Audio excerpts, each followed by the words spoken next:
that there is and I guarantee you, baseball in the future will make sure that no test is done on a Saturday afternoon where you can have a 44-hour gap between the time the test is done and the time that gets into a lab in Canada or wherever their baseball labs are, wherever their their technicians are, their laboratories are to test urine samples.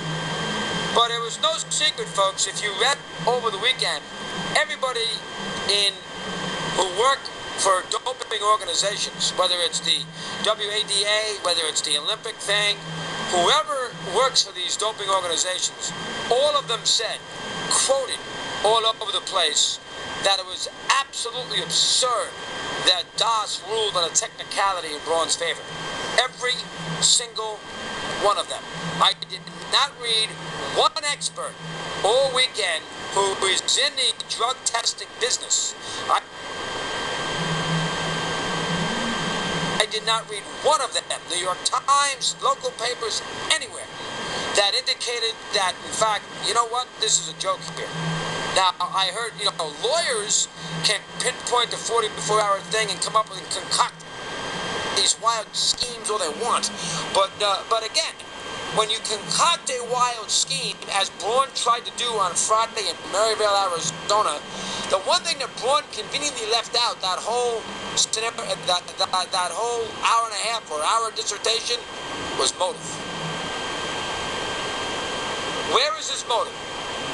The health inspector, some 51-year-old health inspector who takes where was his son's motive? Again, he was a Diamondback man?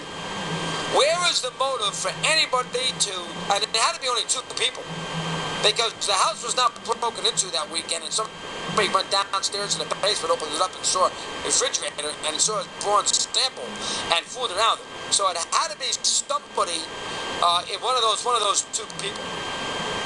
Where was the motive? They just automatically said, we're going to nail Braun to the wall. You know how far-fetched that is?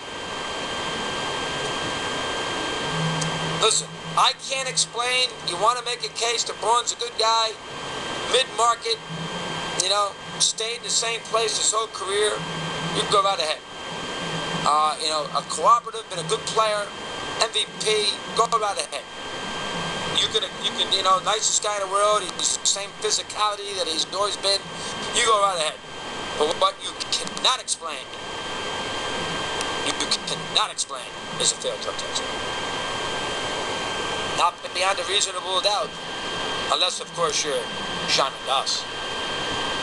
19 after the hour. MADDOG only.